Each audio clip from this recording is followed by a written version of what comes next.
Saudações a todos, vamos retomar nosso curso regular de Física Fundamental 1, curso esse dedicado a tratar a mecânica clássica no formalismo de Galileu e Newton. Então, durante as aulas anteriores, nós falamos sobre cinemática vetorial e durante a aula imediatamente anterior a essa, nós iniciamos a dinâmica de Newton propriamente dita, a primeira lei de Newton, a segunda lei de Newton, e agora, hoje, estaremos tratando sobre a terceira lei de Newton. A primeira lei de Newton está associada à lei da inércia, que muito tem a ver com o trabalho realizado por Galileu, quando Galileu apresenta a teoria da relatividade de Galileu. Então, ressalto que nós estaremos oportunamente apresentando em detalhes, eu falo isso de forma bastante modesta, mas modestamente estaremos apresentando didática e detalhadamente uma discussão mais ampla, mais aprofundada sobre a teoria de relatividade de Galileu. Muito bem, então continuando, vamos apresentar a terceira lei da dinâmica de Newton, de Galileu e Newton, a terceira lei denominada lei de ação e reação. Então vamos tentar apresentar esse princípio, por assim dizer, então inicialmente vamos considerar a lei de conservação do momento linear. Lei de conservação do momento linear. Então vamos considerar um sistema isolado, completamente isolado, e um sistema físico completamente isolado,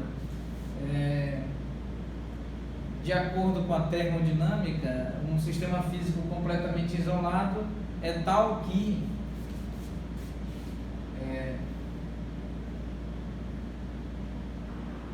vamos aqui considerar esse sistema físico completamente isolado. E se o sistema físico é completamente isolado, então não há fluxo de energia, por qualquer que seja o método de troca de energia, não há fluxo de energia do meio interior para o meio exterior e do meio exterior para o meio interior. Também não há fluxo de matéria, não há fluxo de carga elétrica. Então não há fluxo de matéria e de carga elétrica do meio interior para o meio exterior e do meio exterior para o meio interior. Então vamos considerar esse sistema completamente isolado e vamos considerar algumas estruturas internas, algumas partículas. Essas partículas podem ser átomos, núcleons, a saber, próton e nêutron, podem ser núcleos, podem ser outras partículas compostas aí por prótons e nêutrons, né? Como nós sabemos da física moderna, da mecânica quântica, existem partículas que são efetivamente a composição, são pequenas estruturas compostas de prótons e nêutrons que eventualmente são emitidas a partir de núcleos quanticamente instáveis, né, energeticamente instáveis, e núcleos de átomos radioativos podem emitir partículas, ou seja, estruturas compostas de próton e nêutron. Então, as estruturas internas são todas, inclusive átomos, moléculas, retículos cristalinos, cristais de maneira geral, íons do tipo cátion, íons do tipo ânion. Então, todas as estruturas conhecidas. Então, vamos considerar aqui uma estrutura com massa M1 e momento linear P1. Vamos considerar uma estrutura com massa M2 e momento linear P2. Uma outra estrutura com massa M3 e momento linear, P3. P3, P subíndice 3. E um conjunto de N estruturas, aqui uma estrutura, a Nésima estrutura, com massa M subíndice N, com um momento linear, não sei, um momento linear qualquer, P subíndice N. Então, de acordo com a lei de conservação do momento linear e desprezando efeitos associados à mecânica estatística quântica, desprezando efeitos associados à mecânica quântica, eletrodinâmica quântica, a teoria quântica de campos, desprezando efeitos de ordem de caráter quântico, nós vamos considerar que a lei de conservação do momento linear assume que o momento linear da estrutura dotada de massa M1, da estrutura 1, o momento linear no tempo t, mais o momento linear da estrutura 2 no instante t, mais o momento linear da estrutura 3 no instante t, mais o momento linear da Nésima estrutura N maiúsculo, onde N maiúsculo é um número natural, no instante t. Isso deve ser rigorosamente igual ao momento linear da estrutura 1 no instante t mais delta t, mais o momento linear da estrutura 2 no instante t mais delta t, mais o momento linear da estrutura 3 no instante t mais delta t, mais o momento linear da estrutura, da Nésima estrutura, N maiúsculo, no instante t mais delta t. Muito bem. Então, nós podemos reescrever este somatório. Trata-se do momento linear em um vetor, nós sabemos, o momento linear é exatamente um vetor, então nós temos uma soma vetorial, e esta soma vetorial pode ser expressa assim, como um somatório em espaço discreto, variando no subíndice I, variando de 1 até N maiúsculo, vetor P subíndice I no instante t. Isso é igual ao somatório no subíndice I variando de 1 até N maiúsculo, vetor P no subíndice I no instante t mais delta t, e isso é igual a um vetor, uma soma vetorial gera como resultado um vetor, então nós temos um vetor constante, mas constante ao longo do tempo, ou durante o tempo. Então vamos escrever simplificadamente vetor constante no tempo. Muito bem. Então, pode haver troca de momento linear entre os subsistemas? Sim, pode haver troca. A questão é que o momento linear total associado ao sistema isolado, esse momento linear total ele é constante, exatamente um vetor constante no tempo. Então, vamos considerar, vamos admitir, e aqui, mais uma vez, nós estamos considerando que M é igual a massa multiplicado por velocidade, que é igual a massa derivada da posição em relação ao tempo, e isso é denominado momento linear, vetor momento linear. Vetor momento linear associado a uma estrutura dotada de massa. Essa estrutura pode ser extensa ou pode ser pontiforme. Então, nós podemos estudar um caso particular aqui, Esse caso particular, nós podemos considerar aqui um sistema composto por um sistema isolado composto aqui por M1, uma estrutura 1 e uma estrutura 2. Então, considerando um sistema isolado composto por duas estruturas, somente duas estruturas, uma estrutura dotada de massa M1 e uma estrutura 2 dotada de massa M2. Então nós vamos aplicar esta lei de conservação do momento linear.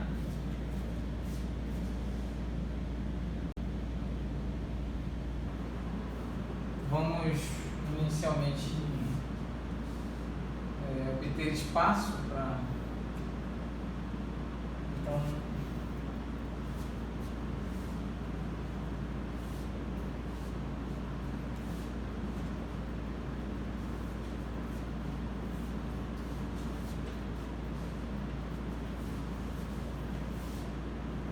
Então, o somatório vai de 1 até n maiúsculo e, evidentemente, nós temos n igual a 2. Então, temos duas subestruturas dentro desse sistema isolado. Então, nós temos aqui n igual a 2 e nós temos o somatório em i variando de 1 até 2 do momento i no instante t. Isso é igual ao somatório variando em i de 1 até 2 do momento linear no instante t mais delta t. Isso é igual a um vetor constante no tempo. Muito bem, como escrever? Esse é um vetor constante durante o tempo, durante a evolução do parâmetro temporal. Então, muito bem,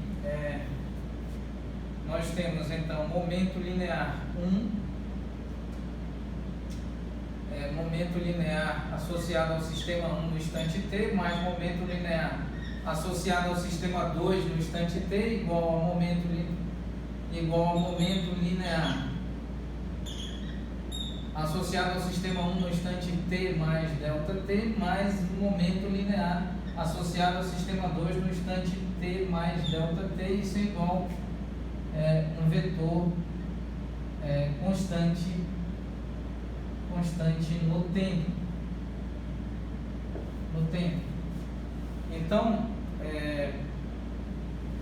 nós sabemos que o momento linear 1 no instante t mais o momento linear, como nós vamos fazer?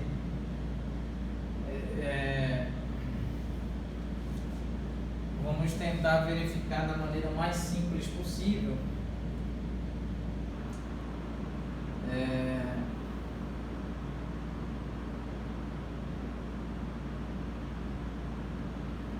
Então nós podemos aqui escrever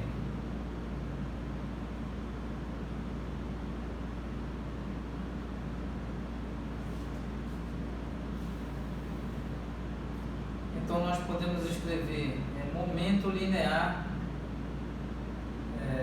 da estrutura 1 no instante t mais delta t menos momento linear da estrutura 1 no instante t, passando esse termo para o outro lado da igualdade,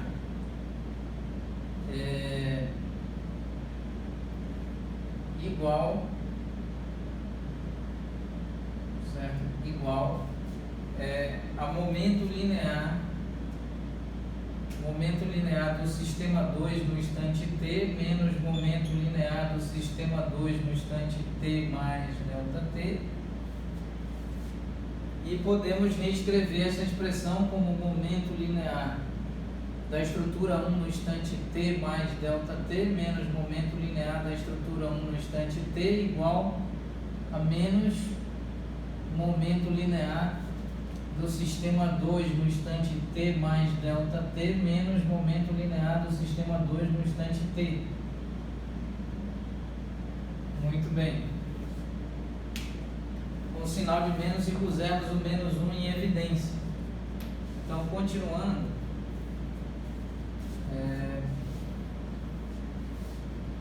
estamos trabalhando a terceira lei de Newton, a lei de ação e reação, tentando aqui fazer uma contextualização com base na lei de conservação do momento linear. Então, agora, nós vamos considerar aqui, vamos fazer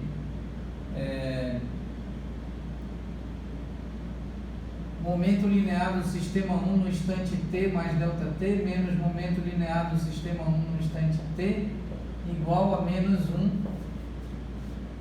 momento linear do sistema 2 no instante t mais ΔT menos momento linear do sistema 2 no instante t, entre parênteses,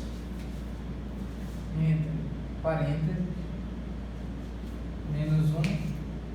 Nós podemos dividir ou multiplicar por 1 dividido por ΔT em ambos os lados da igualdade, objetivando preservar a igualdade. Então nós temos ir multiplicando obviamente por um ΔT que é 1 dividido por ΔT, onde ΔT é diferente de zero, para evitar divergências que conduzam a expressão para o infinito ou mesmo gere equações cuja solução é infinitamente degenerada. Então, evitando esses problemas de ordem algébrica, nós vamos então multiplicar por 1 dividido por ΔT em ambos os lados da igualdade. Então nós temos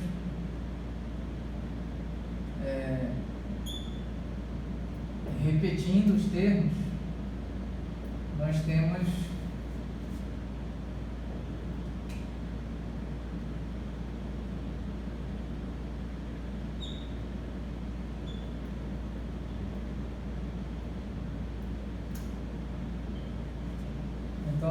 dividido por ΔT e dividido por ΔT.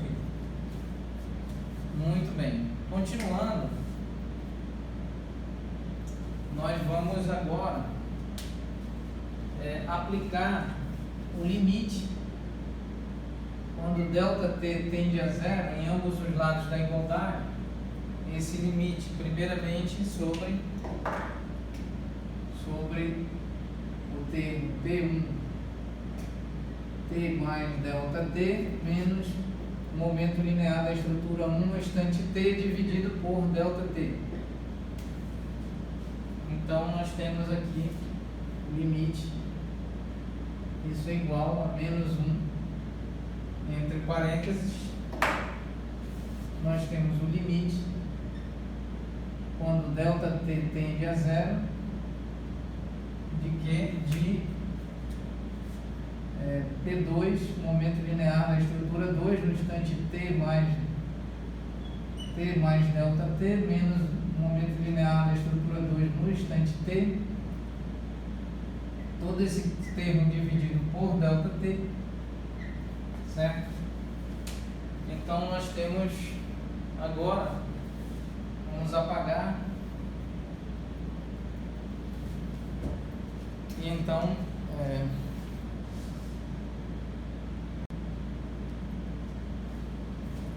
nós sabemos com base conforme o cálculo diferencial integral, nós sabemos que essa é a definição de derivada.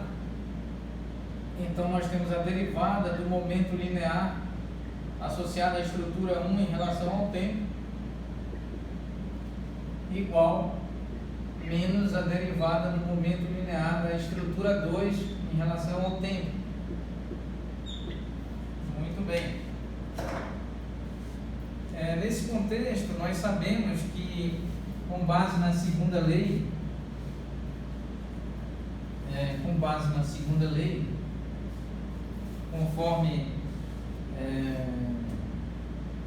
a segunda lei de Newton, então nós temos aqui que a força é igual à derivada do momento linear em relação ao tempo. Então essa é essencialmente aqui a segunda lei de Newton, e se nós considerarmos uma estrutura aqui, um sistema isolado, uma estrutura 1 e uma estrutura 2, pode haver o contato ou pode não haver o contato, certo? Pode haver o contato entre as estruturas materiais dotadas de massa, ou pode não haver, uma vez que pode eventualmente ocorrer a interação de campo, por exemplo, interação de campo gravitacional, uma força gravitacional ocorre com base em um campo gravitacional, e esse campo gravitacional permite interação à distância. Isso ocorre similarmente, analogamente, no caso do eletromagnetismo. Então nós temos, por exemplo, força eletrostática, né? Ocorre à distância. Então, com base em campo elétrico, na existência do campo elétrico.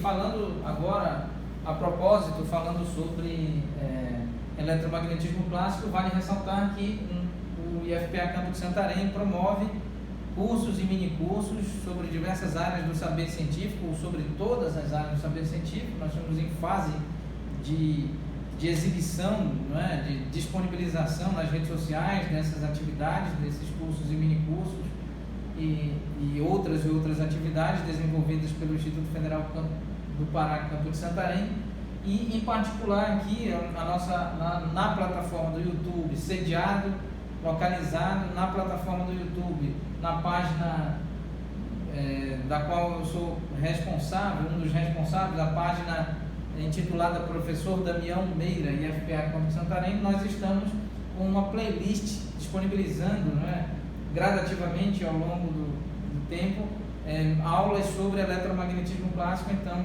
sugiro respeitosamente, quando todos vós dispuserdes de tempo suficiente, fazer também assistir às nossas playlists, né?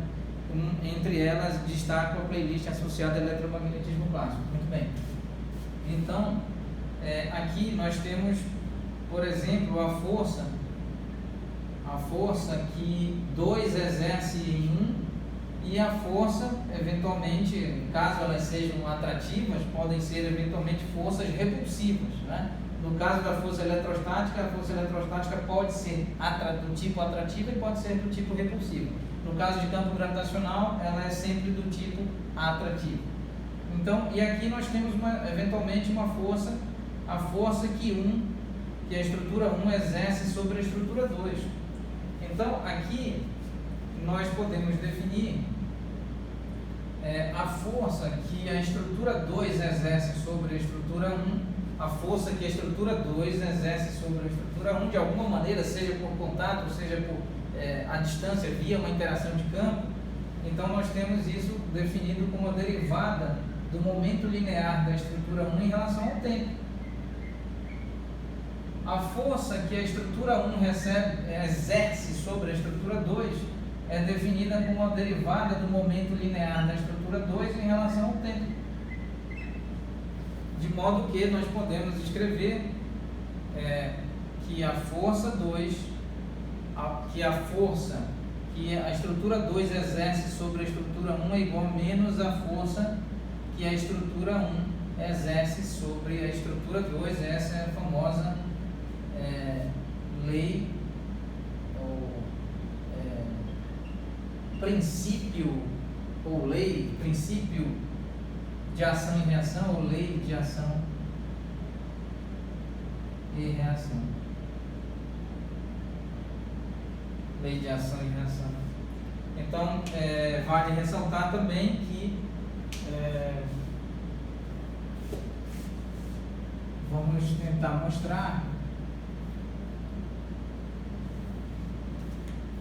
que o módulo, certo? Se nós temos aqui o fato de que F21 mais F12 é igual a 0 vetor. No sistema de coordenadas cartesianas, isso é igual a I versor 0 mais J versor 0 mais K versor 0. E nós sabemos que nós sabemos calcular o módulo. O módulo de F21 é igual ao módulo de menos F12, e isso é igual ao módulo de menos 1 multiplicado pelo módulo de F12. O módulo de menos 1 é igual a mais 1, e, portanto, nós temos F21, módulo de F21, rigorosamente igual, coincidente numericamente com o módulo de F12. E temos também que a soma vetorial entre F21 e F12 é igual a 0 vetor. E se nós calcularmos o módulo de F21 mais F12, esse módulo é igual ao módulo de 0 vetor, que é igual a 0 elevado a 2, mais 0 elevado a 2, mais 0 elevado a 2, que é igual a 0. Então, o módulo da soma dessas duas forças é rigorosamente igual a 0. Então, nós temos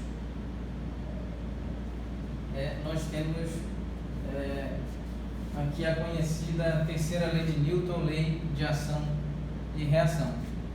Agradecemos a atenção e retomaremos durante a próxima aula. Muito grato à atenção de todos. Obrigado.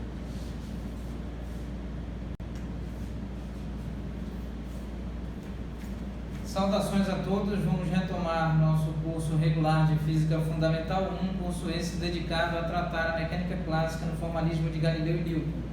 Muito bem, durante a aula imediatamente anterior a essa, nós estávamos falando sobre a terceira lei de Newton, a lei de ação e reação, e apresentamos propriedades, realizamos a demonstração fazendo uso e usufruindo da propriedade, da importante e relevante propriedade denominada como lei de conservação do momento linear, aplicada a um sistema isolado. E com base na termodinâmica, nós sabemos que um sistema isolado é um sistema com relação ao qual não existe fluxo de energia entre o meio exterior e o meio interior, o meio interior e o meio exterior, e não existe fluxo de matéria, não existindo também fluxo e portanto fluxo de carga elétrica, fluxo de massa entre o meio interior e o meio exterior e o meio interior. Então, continuando nosso curso de mecânica clássica no âmbito do formalismo de Galileu e Newton, vamos fazer uma breve apresentação, bastante resumida apresentação sobre a relatividade de Galileu, e comprometo-me a fazer um capítulo especial, um apêndice especial sobre a relatividade, a teoria de relatividade de Galileu, como objetivando então a preparação para iniciarmos uma outra playlist concomitante a essas playlists que já estão disponíveis na plataforma do YouTube, no canal intitulado Professor Damião Meira, IFPA Campo de Santarém. Nós já estamos atualmente com 4 playlists, a saber, termodinâmica, eletromagnetismo clássico, mecânica clássica, exatamente sobre essa que estamos tratando, e cálculo vetorial em espaço euclidiano de 3 dimensões. Então, em breve estaremos iniciando uma playlist dedicada a tratar os fundamentos conceituais e algébricos, de forma introdutória, certamente, sobre a teoria da relatividade especial de Einstein, e futuramente, em breve, caso haja permissão por parte do Criador, bendito seja, futuramente nós estaremos iniciando muito modestamente uma playlist dedicada à teoria de relatividade geral de Einstein. Então, nesse contexto, ainda aqui da mecânica clássica de Galileu e Newton, vale uma abordagem bem inicial, introdutória, pois uma abordagem detalhada sobre a relatividade de Galileu, inclusive sobre os aspectos associados à teoria de grupo, chamado grupo de transformações de Galileu, nós abordaremos em detalhes em uma playlist separada e conectada entre a mecânica clássica e a teoria de relatividade especial de Einstein. Pois bem, então, apagando aqui o registro sobre a lei de ação e reação, tão conhecida a lei de ação e reação, muito bem aplicada em todas as engenharias, na arquitetura, em todas as áreas que tratam sobre ciências clássicas, sobre física clássica, por exemplo. Então, vamos agora, muito rapidamente,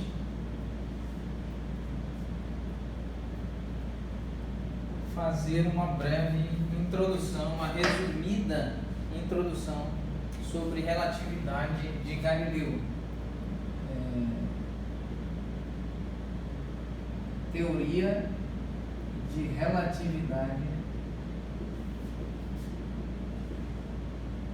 de Galileu. Ressalto que oportunamente estaremos revisitando esse conteúdo de forma bem detalhada, com muitos detalhes realmente em relação à abordagem que faremos agora, a partir de agora. Então, vamos considerar inicialmente 2 observadores e, associado aos observadores, esses observadores podem eventualmente ser máquinas, dispositivos de medição capazes de aferir grandezas físicas. grandezas observáveis físicas. Então nós temos aqui o sistema de coordenadas cartesiano, x, y e z, com origem aqui, origem O. E um outro sistema, um outro observador, aqui, x sobre índice linha, y sobre índice linha, z sobre índice linha, também a origem do sistema de coordenadas coincidente com a máquina que faz a aferição, que faz a medida. Então, O sobre índice linha. E, portanto, nós vamos considerar uma determinada estrutura dotada de massa M. Vamos considerar uma determinada estrutura dotada de massa M que apresenta uma dinâmica ao longo do espaço tridimensional.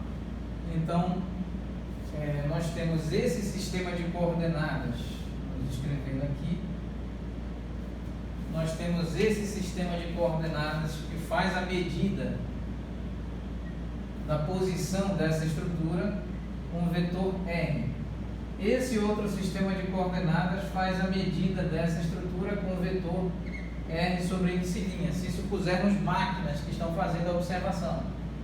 Um conjunto de máquinas aqui, um conjunto de aparelhos aqui fazendo a observação da dinâmica dessa estrutura dotada de massa M. E aqui, entre a origem do sistema de coordenadas O e a origem do sistema de coordenadas O', nós temos um outro vetor que faz essa conexão.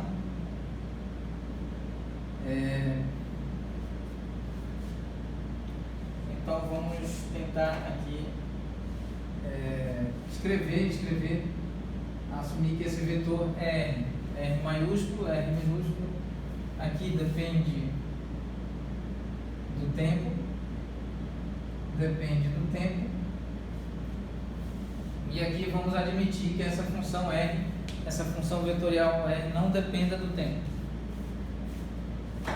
Ou, pelo contrário, dependa do tempo, mas considerando que esse observador 2 está em movimento retilíneo uniforme em relação ao esse observador O' está em movimento retilíneo uniforme em relação ao observador O. Então, esse R dependerá do tempo. Quando que esse R não dependerá do tempo? Quando o observador O' sobre índice linha estiver rigorosamente em repouso em relação ao observador O. Então, vamos admitir, com base na álgebra vetorial, na soma vetorial, regra do paralelogramo, vamos admitir aqui R, vetor R,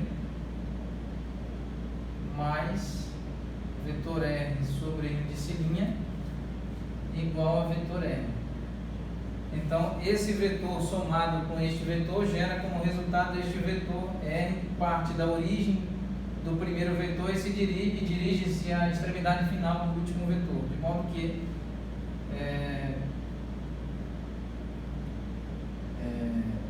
nós podemos escrever R sobre índice linha igual a R minúsculo menos R maiúsculo.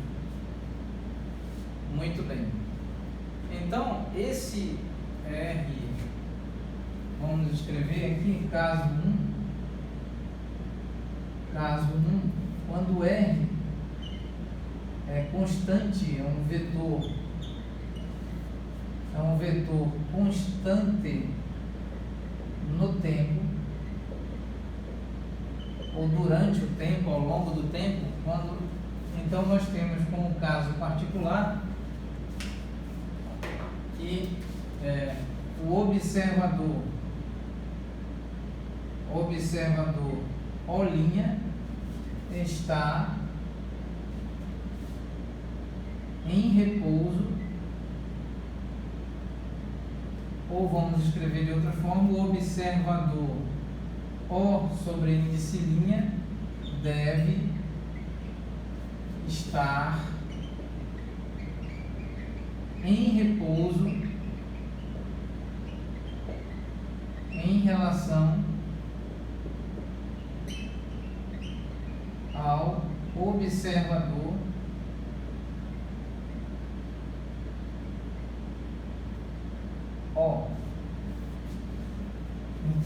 vamos escrever o observador O' está em repouso em relação ao observador O. Muito bem. Esse é o caso 1. O caso 2 R depende do tempo e é escrito assim. É escrito como velocidade V subíndice 0 multiplicado pelo parâmetro temporal t. E isso é tal que o observador, nesse caso, o observador O sobre índice linha deve estar em movimento retilíneo e uniforme em relação ou com relação ao observador O. Muito bem, esses são os dois casos. Os dois casos mais simples, mais triviais, por assim dizer, ou menos complexos. Nós vamos analisar esse caso em particular, caso 2, quando o sistema de observadores aqui de máquinas responsáveis pela aferição das medidas associadas a essa estrutura dotada de massa, essa estrutura, esse conjunto de equipamentos está em movimento retilíneo e uniforme em relação ao conjunto de equipamentos localizados aqui em torno da origem do sistema de coordenadas x, y, z. Muito bem. Então vamos analisar agora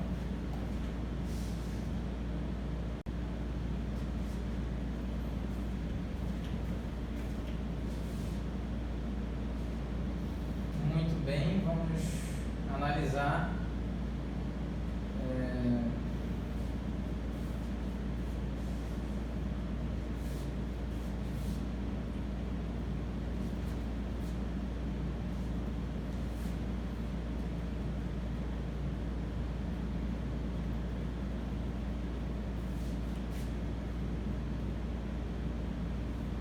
então, reescrevendo a expressão, aqui analisando o caso 2, nós temos que R depende do tempo e é igual a V0T, onde V0 é o vetor velocidade,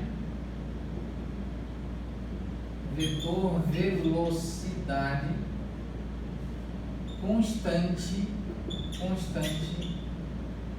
no tempo. Então nós temos aqui direção constante, sentido constante no tempo e módulo, o módulo de V subíndice 0 é constante no tempo também. Então isso caracteriza o movimento retilíneo uniforme, tal como nós estudamos durante o capítulo reservado a analisar a cinemática vetorial.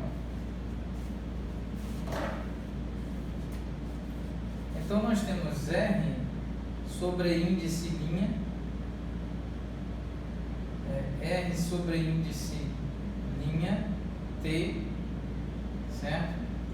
Igual a R sobre índice linha T menos V0, vetor V0 multiplicado por T. E nós, de acordo com a teoria da relatividade de Galileu, a teoria da relatividade de Galileu afirma que T sobre índice linha é igual a T. Então, essa informação é importantíssima, relevantíssima. Precisamos entender que, de acordo com a teoria da relatividade de Galileu, o tempo, por assim dizer, o tempo medido, aferido pelos relógios que estão devidamente sincronizados no observador 2, é exatamente o tempo, seja ele instantâneo ou mesmo considerando o intervalo, especialmente o intervalo de tempo. Então, em outras palavras, refazendo a fala, o intervalo de tempo medido por um observador, por um observador 2, cujos seus relógios estão devidamente sincronizados no sistema de coordenadas ali associado ao observador 2. Esse intervalo de tempo deve ser rigorosamente igual ao intervalo de tempo medido pelo observador 1 por meio de seus relógios devidamente sincronizados no sistema de coordenadas 1. Então, o tempo medido por um observador em movimento retilíneo uniforme em relação a um outro observador fixo, então ambos os tempos, ambas as medidas de tempos devem ser rigorosamente iguais. Isso é válido no âmbito da teoria da relatividade de Galileu. E outro detalhe, na teoria de relatividade de Galileu nós temos as coordenadas espaciais, x, y, z associada ao espaço euclidiano de 3 dimensões, e por outro lado nós temos um parâmetro matemático, um termo denominado tempo, associado aos relógios aqui citados, né? Os relógios que estão devidamente sincronizados no sistema de referência, em ambos os dois sistemas de referência. Então nós temos um parâmetro. Essa variável temporal, essa variável de evolução temporal, configura-se aqui como um parâmetro matemático sobre as coordenadas espaciais. Então, em outras palavras, o espaço é tridimensional e existe um parâmetro tal que as coordenadas espaciais x, y, z apresentam dependência funcional em termos do parâmetro t. Então aqui o tempo não é dimensão tal como é analisado na relatividade do Einstein. Então na relatividade do Einstein, a velocidade da onda eletromagnética, da propagação de uma onda eletromagnética no vácuo, multiplicado pela variável temporal, gera uma quarta dimensão. Então, na teoria da relatividade especial de Einstein, o tempo não é uma dimensão. Rigorosamente, é a velocidade da luz, a velocidade de uma onda eletromagnética propagando-se no vácuo, multiplicado pelo tempo. Isso sim, efetivamente, tornar-se-á uma dimensão, lá no âmbito da relatividade de Einstein. Aqui, no âmbito da relatividade de Galileu, o tempo não é uma dimensão e, por outro lado, é um parâmetro, ou seja, um termo, uma variável que parametriza as equações em 3 dimensões apresentadas aqui por essa equação vetorial. E mais importante, mais relevante do ponto de vista conceitual, do ponto de vista teórico, do ponto de vista físico, é as medidas de tempo no observador 2 ou no observador linha são rigorosamente iguais às medidas de tempo no observador 1, não importando qual é a velocidade do observador 1 em relação ao observador 2 ou qual é a velocidade do observador 2 em relação ao observador 1. Então agora devemos analisar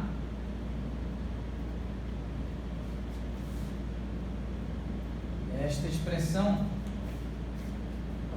e nós já sabemos que essa velocidade V subíndice zero, essa velocidade vetorial, é completamente constante, caracterizando o movimento retilíneo e uniforme do observador linha em relação ao observador, do observador O linha em relação ao observador O. Então aqui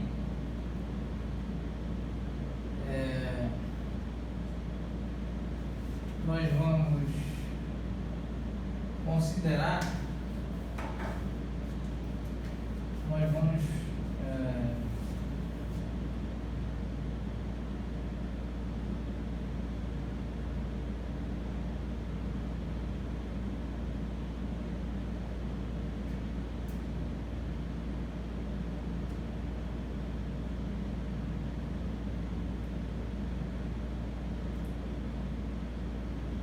vamos inicialmente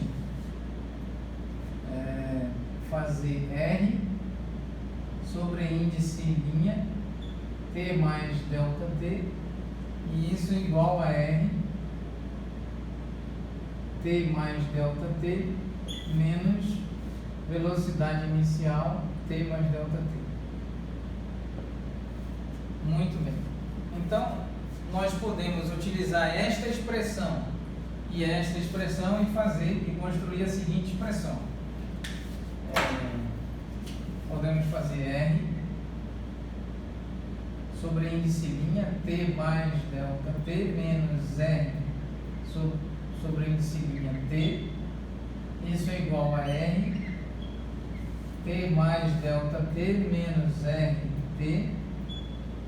Isso é igual a menos velocidade vetorial subíndice 0 em T mais delta T, não, multiplicado por T mais delta T, menos velocidade subíndice 0 multiplicado por T. Muito bem, então nós podemos inclusive dividir em relação ao tempo. Então, dividindo ou multiplicando por 1 dividido por delta T em ambos os lados da igualdade.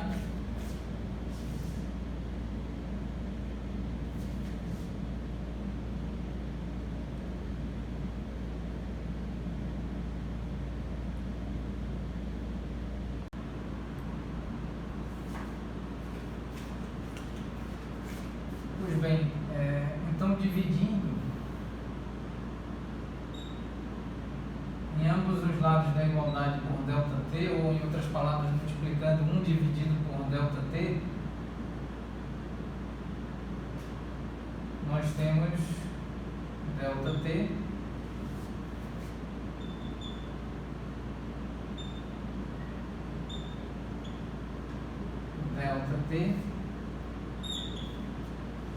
menos aqui velocidade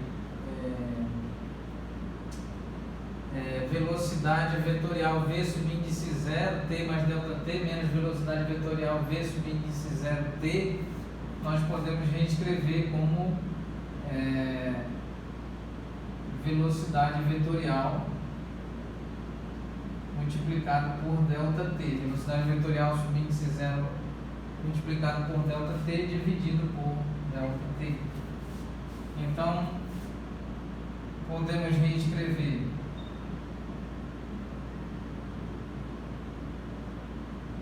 reescrevendo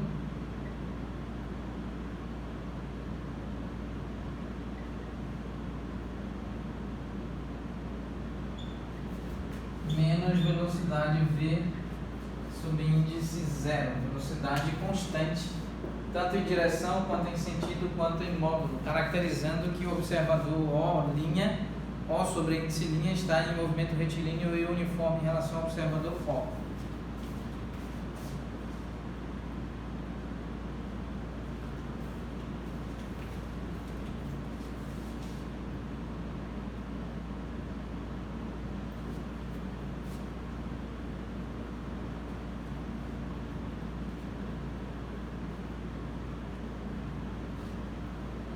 Vamos então calcular, aqui aplicar o limite quando delta T tende a 0 em ambos os lados da igualdade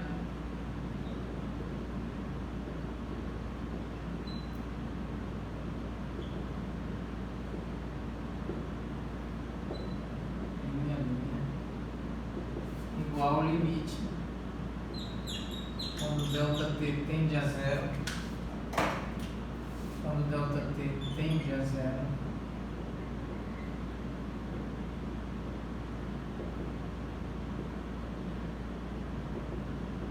dividido por delta T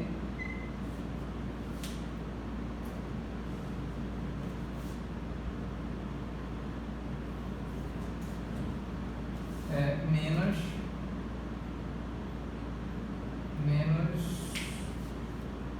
vamos apagar,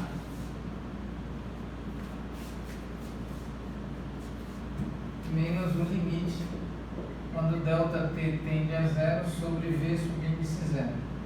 E nós aprendemos com base no cálculo diferencial e integral, com base no curso de análise real, nós aprendemos que o limite associado a uma determinada variável aplicado sobre uma função, função essa que não apresenta a dependência na referida variável, então repete-se toda a estrutura, não haverá efetivamente aplicação do limite.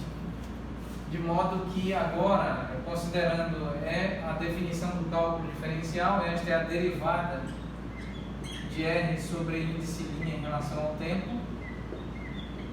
Esta é a derivada de R em relação ao tempo. E o limite aplicado sobre V0, V0 não dependendo de ΔT, então nós temos V0 velocidade. Agora,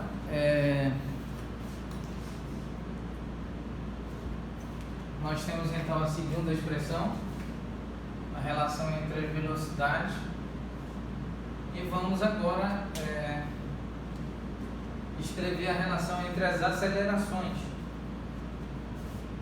Então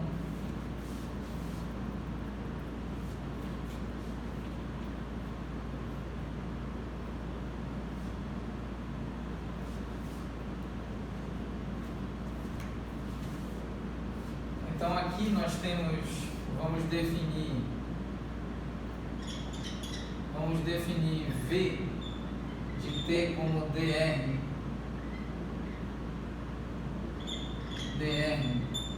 derivada de R em relação ao tempo. Vamos definir a velocidade sobre índice linha, com a derivada de R sobre índice linha em relação ao tempo. E então nós podemos escrever a seguinte expressão. Nós podemos escrever velocidade medida da estrutura, velocidade vetorial da estrutura dotada de massa, evoluindo em um espaço tridimensional, medida tal como medida pelo observador O', mais a velocidade igual a velocidade medida pela referida estrutura massiva, pela referida estrutura dotada de massa, evoluindo em um espaço tridimensional, tal como medida pelo observador O, menos a velocidade vetorial do observador O' em relação ao observador O, considerando que essa velocidade vetorial é constante, tanto em direção quanto em sentido e por fim, em módulo, garantindo que o movimento do observador O' em relação ao observador O é um movimento do tipo movimento retilíneo e uniforme.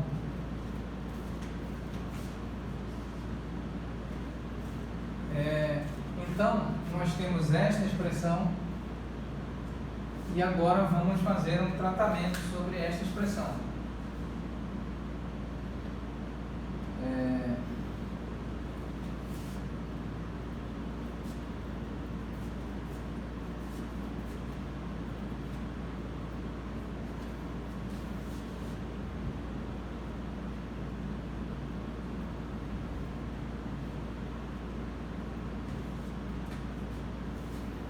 Vamos então considerar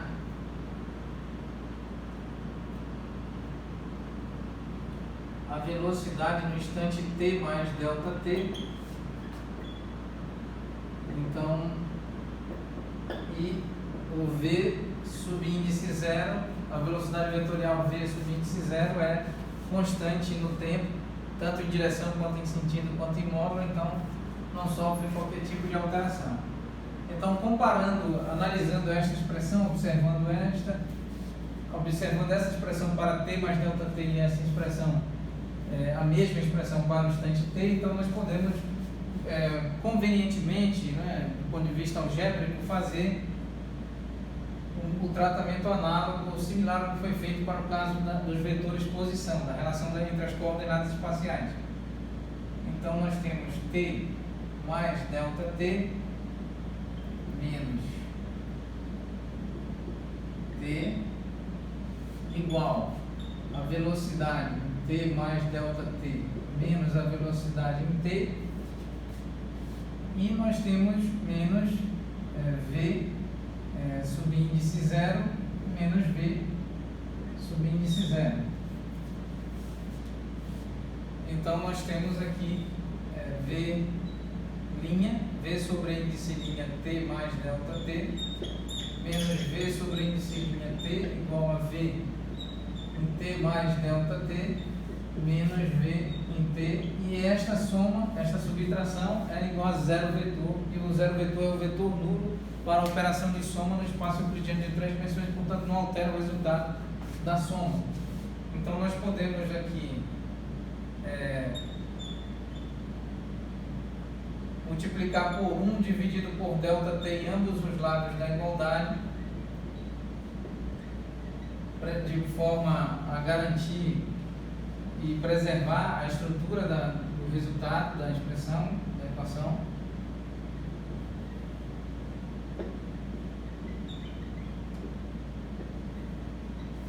E em seguida podemos, evidentemente, aqui com base no cálculo diferencial e integral, aplicar o limite em ambos os lados da igualdade quando ΔT tende a zero.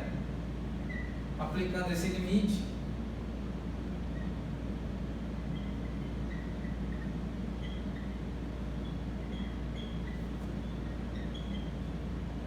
em ambos os lados da igualdade,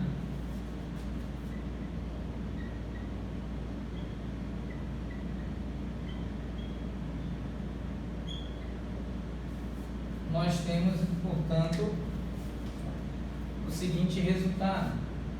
Nós temos que a derivada da velocidade em relação ao tempo é igual, calculada pelo observador O', é rigorosamente igual à derivada da velocidade em relação ao tempo calculada com base na observação, na aferição medida pelo observador O.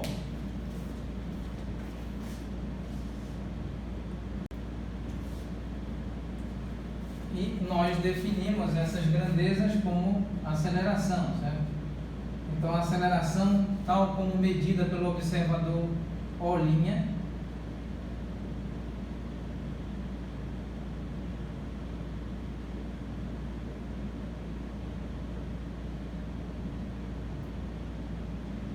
e a aceleração medida pelo observador O.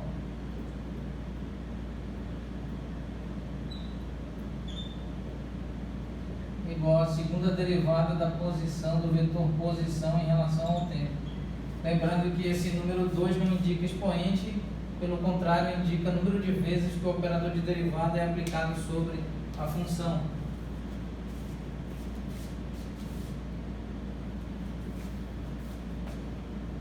Pois bem, vamos rapidamente analisar. Vamos escrever para o caso, considerando o caso 2, o caso em que o observador O' está em movimento retilíneo e uniforme em relação ao observador O. Então, nesse caso, em particular, nós temos as seguintes expressões. Nós temos T' igual a T, nós temos R'T igual a R de T menos V0T, nós temos V igual a V, V sobre índice linha igual a V menos V subíndice 0, e nós temos, por fim, a aceleração sobre índice linha igual à aceleração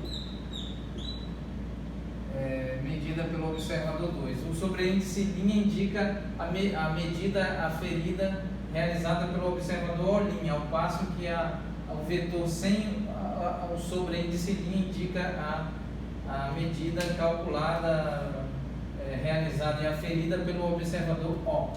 Então, essas são as expressões vetoriais, com um parâmetro matemático aqui associado à evolução temporal, tempo, por assim dizer, medido pelos relógios devidamente sincronizados ao longo dos eixos coordenados acoplados ao sistema de observação, de medida. Então, nós temos aqui posição, velocidade e aceleração, e importantíssimo destacar que o tempo medido pelo observador O' é rigorosamente igual ao tempo medido pelo observador O, de acordo e conforme os postulados da teoria da relatividade de Galileu, de modo que não há relatividade com relação à medida do tempo, e sim a relatividade com relação à medida das posições, das velocidades e eventualmente das acelerações. Porém, nesse caso em particular, quando o observador 2 ou o observador O' está rigorosamente em movimento retilíneo e uniforme em relação ao observador O, as acelerações medidas por ambos os observadores O' e O são rigorosamente iguais. E que acelerações são essas? São acelerações medidas e aferidas com relação, medidas sobre a estrutura dotada de massa, estrutura essa que apresenta uma determinada evolução ao longo do tempo e ao longo do espaço tridimensional. Então, durante nossa próxima aula, nós vamos explorar melhor estas relações de Galileu, aqui para esse caso em particular, e vamos conectar essas relações com a segunda lei de Newton para verificar quais são, como que a segunda lei de Newton, como que a força total igual à derivada do momento linear em relação ao tempo, como que esta segunda lei de Newton, essa lei básica, fundamental da dinâmica clássica, como que ela se comporta sob a transformação de Galileu. Nós consideramos esse conjunto de expressões, tanto as vetoriais quanto esta expressão escalar, como nós denominamos como transformações de Galileu. Transformações de Galileu, nesse caso em particular, relacionadas a um observador 2 e movimentando-se em movimento retilíneo uniforme em relação ao observador 1. Então, como que a segunda lei de Newton transformar-se-á sob uma transformação de Galileu, especificamente essa transformação de Galileu, e vale ressaltar que as transformações de Galileu podem ser generalizadas, nós podemos considerar casos diferentes, para além desse caso mais trivial, que é o caso em que o observador O' está em movimento retilíneo uniforme em relação ao observador O. Então, encerramos aqui a nossa aula e, mais uma vez, ressaltando e destacando que este curso e os minicursos que nós ministramos, tanto cursos e minicursos, ambos são exibidos, por assim dizer, na plataforma do YouTube e, mais especificamente, no canal titulado Professor Damião Meira, IFPA, Campus de Santarém. Agradecemos a atenção dispensada. Muito obrigado.